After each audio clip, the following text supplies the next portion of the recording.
मेरा नाम सत्यजीत बैनर्जी है। ये घटना मेरे साथ लगभग 6 साल पहले हुई थी। मैं आज आपको उसी के बारे में बताने जा रहा हूँ। मानिए ना मानिए, 20 से 26 साल की उम्र में ना हम आधी दुनिया देख चुके होते हैं। कॉलेज और जॉब के सिलसिले में हम जोश जोश में कोई भी जोखिम उठाने को तैयार हो जाते हैं। पर कभी कभार ना हमारी छोटी सी गलती भी हमें बहुत बड़े जोखिम में डाल देती है। और यकीन मानिए, जब भी मैं इस घटना के बारे में सोचता हूँ, मेरी रगों में बहता हुआ खून जम जाता है। बात कुछ ऐसी है, मैं एक रात अपने घर में आराम कर रहा था। दिन सैटरडे का था। काफ़ी दिनों बाद चैन की छुट्टी नसीब हुई थी कि उस मनोज कॉल ने मेरी आँख खोल दी। कॉल बॉस का जो था। फिर क्या, अगले ही दिन मुझे 6 बजे विलासगढ़ बुला लिया था। ऑफिस का कुछ ज़रूरी काम लगा हुआ था, पर मुझे तो जाना पड़ेगा। ये सोचकर मैंने सारा सामान पैक किया और पेपर्स उठाकर बाइक पर रखा और स्टेशन के लिए निकल पड़ा। दुर्गापुर स्टेशन मेरे घर से लगभग 12 किलोमीटर दूर है। रास्ते में जाते वक्त मैंने सोचा क्यों ना ओल्ड स्ट्रीट वाला स्टेशन की ओर से रास्ता ले लूँ, क्योंकि ओल्ड स्टेशन मेरे घर से सिर्फ 7 किलोमीटर ही दूर है। तो ये सोचकर मैंने बाइक घुमाई और ओल्ड स्ट्रीट की ओर निकल गया।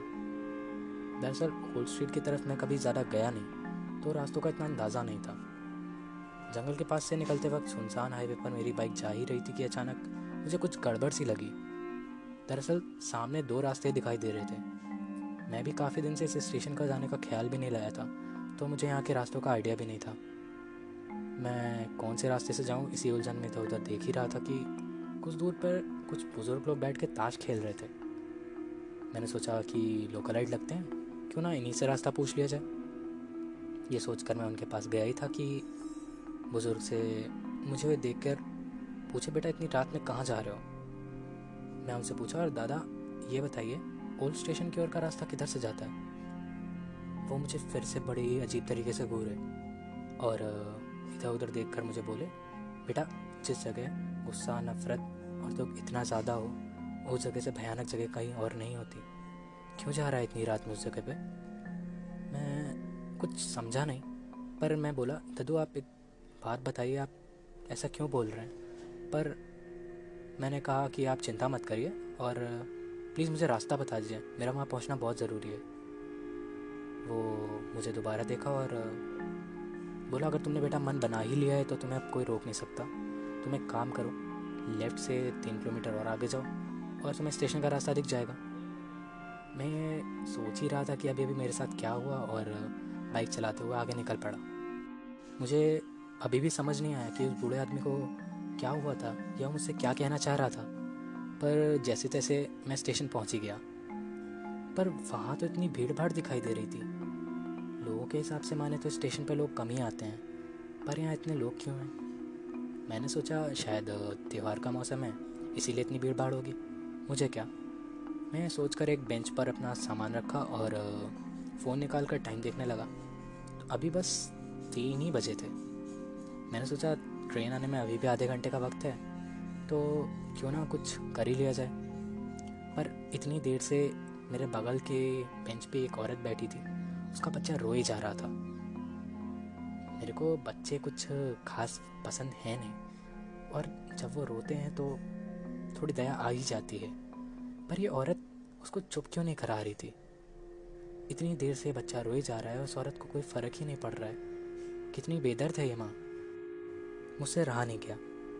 मैंने काफ़ी देर बाद सोचकर उनसे बोला, बहन जी आपका बच्चा काफ़ी परेशान लग रहा है, उसको चुप करा लीजिए।